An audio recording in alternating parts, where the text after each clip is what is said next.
Well, let's get some technical analysis now. We're joined by Richard Morrish, Head of Research. Richard, thank you very much for coming in. Let's start with some analysis of the pound, shall we? Yes, indeed, Anna. It's a pleasure to be here. Sterling is a market that basically has a major problem. It's in a major bear market. When we broke through a cross state on the 20 and a harmonic point, and we took the 170.80 level, it led us to have this breakdown to 166, and we're having a technical correction within that at the moment. And that should target the market to possibly go as high as 175.64, but that's about as far as we would expect it to get. The market is in serious problems, and we're expecting a lot further downside pressures to come into sterling from here, and the whole point of this is that we are in a major problem against with sterling against the yen.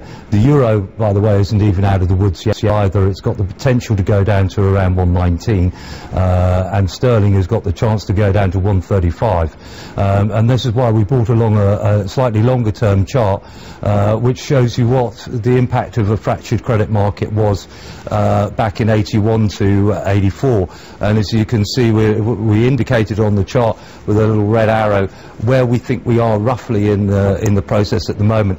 And effectively for sterling, we're saying that the market is only just getting underway for the bear market. We're standing very close to an opportunity to see a very accelerated bear market from here, and whereas Gordon Brown has been held as a bit of a hero at the moment, he may well end up finding the fact that sterling starts collapsing on him, and that he goes from hero to zero very quickly and takes over the mantle of being the worst chancellor come into being Prime Minister since James Callaghan in '79. Certainly we expect a lot further pressure coming in sterling going ahead into the future. That would be a dubious title, Richard, wouldn't it? What about the US markets then? What do you see over on the Nasdaq? Over in the Nasdaq, we're at very critical levels now. The market is poised at this 1,717 level. What we've seen in the market is if it breaches the 1522 level, then the market should get a very, very accelerated downside. But the thing is that everybody is going on VIX, it's oversold, and the market is going to get a bounce back. Looking at the intraday movements that we've been seeing in the market, it looks very much like everybody's got to the long side of this, and if the market is as it's currently doing at the moment is probably a very tight inside day today, it could signal a very major turn next week. The critical point is that next week is absolutely vital for this market, because if it breaks next week onto the downside, the acceleration on the bear tack could be very, very quick and take us down to around the 1,108 level, which marked the 2002 lows. On the top side, for those that are looking for a rally, we expect it to get capped at around 1,952, but if it can get a constructive rally, it will go to 2,208. One thing we will stress in this is that as far as we are concerned, that this is just purely correctional within a long-term bear market. When we look at the fractured credit market, we are 2001, 2002, we're nowhere near as bad as where we are standing today in the credit markets, and as a result, equities are not pricing in anywhere near the amount of damage that can be done. Gold, of course, Richard, has been something of a safe haven play. Where do you see it heading?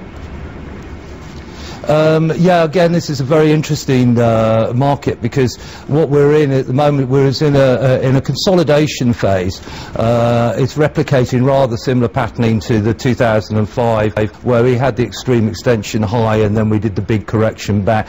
We expect the market has got opportunity to see down to the 690 level, but at the moment we would sit there and we're waiting for a date on the 22nd of November, where if the market closed beneath 734, we would expect it to go back down again. But for us, the market looks very much like it's caught in a consolidation period until February the 22nd next year, and at that point the market will have to make a decision. 879 or 811 is the depending independent levels for the bulls or the bears, a break above, and then we should expect an surge in the gold prices back up to 1350, 1400. If we say the downside level break, then the bears will win the day, and we'll be sitting in a very bear scenario. One of the important things to remember is that as you enter the second phase of a credit crisis, commodities, and particularly the hard commodities like gold, do tend to perform, but this could be the last chance for the gold bulls before the thing ends and we see a final termination for the bulls in the long run. Richard, thanks for joining us. Richard Morrish joining us.